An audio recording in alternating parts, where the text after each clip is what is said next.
Hello, children, and welcome back to your computer education class. I'm sure you had a wonderful Diwali with your family members and friends, and you did your best to keep it low noise and low smoke. With that thought of positivity and vibrance that exudes from this beautiful festival, let us come back to our class with renewed interest and love for learning. So, do you remember what we learned about in our last class? Yes, we were talking about the different features of the MS Word document. We will learn some more about it today. So, are you ready for class? Let's begin. Let us begin the lesson with discussing the learning outcomes of today's lesson. At the end of this lesson, you will be able to type a mathematical problem on MS Word and solve it as well. Use the underline feature of MS Word and change the color of the line. Type a song related to modes of transport on MS Word. So, let us see how to put some of these into practice. So, children, as you can see, we are back to my desktop. And I'm sure you remember about the different ways we can open an MS Word document. I can type it in the search bar, or as we did in the last class, we can do the right click on the desktop. So here if I have to search for MS Word, and there my app appears. If I click on it, I get the option of opening a blank document. And as you can see, my document is right in front of me. Now, do you remember from our last class? We had learnt about certain features that we can add to the font. What have you noticed about the font, children?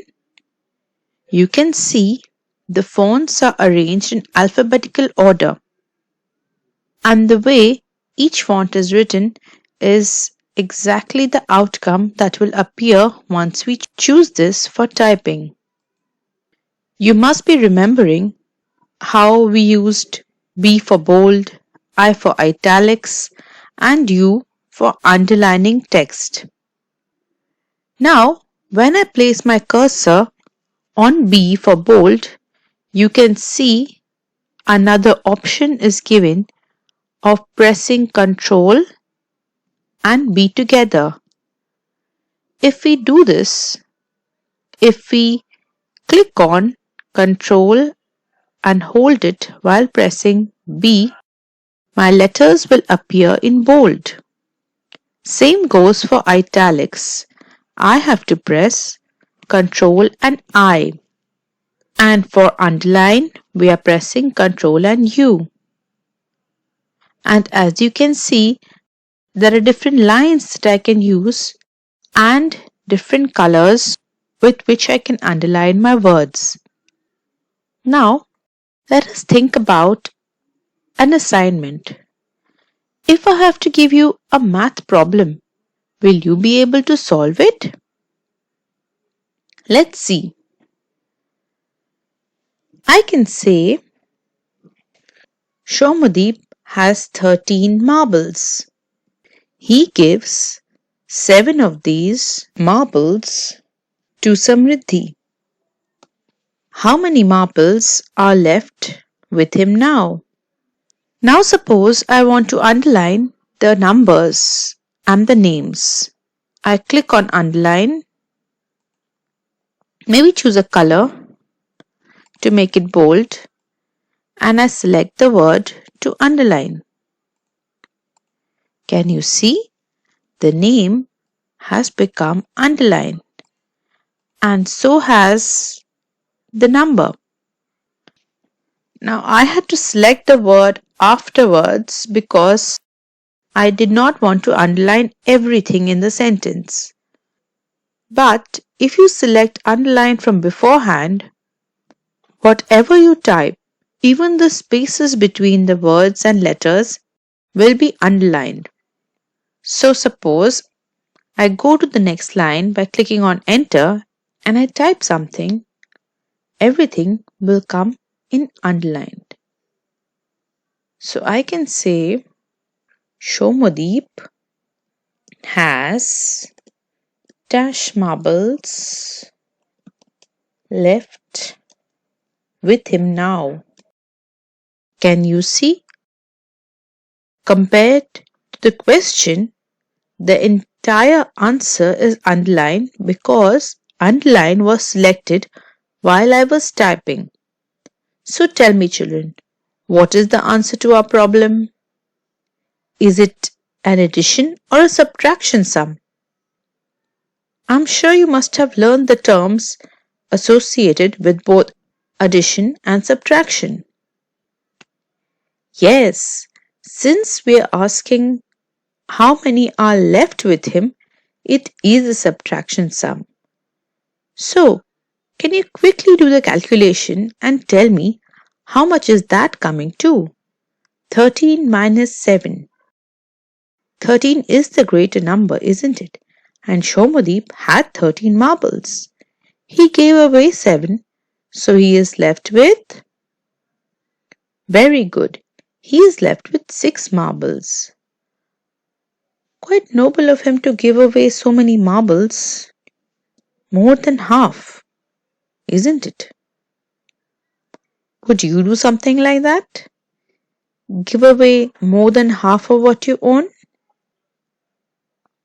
Now, if I want to remove all this underlining from the answer, I can just select the entire answer and click on underline again. And it goes away.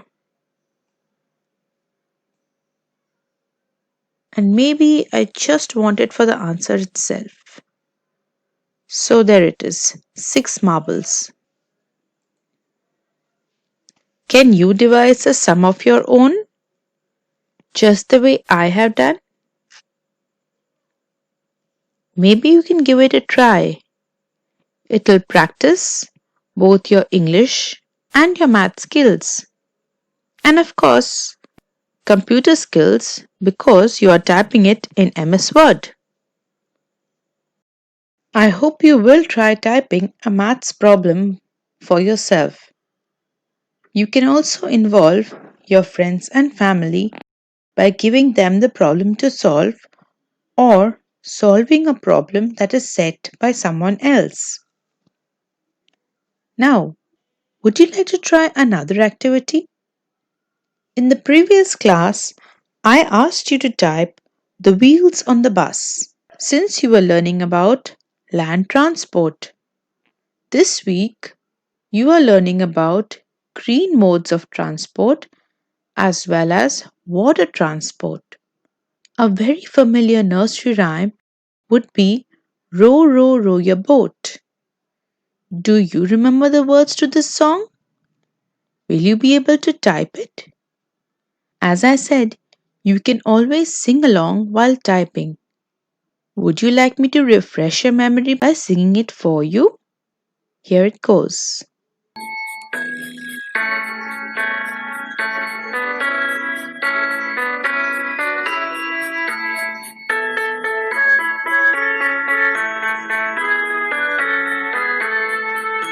Row, row, row your boat gently down the stream. Merrily, merrily, merrily, merrily, life is but a dream.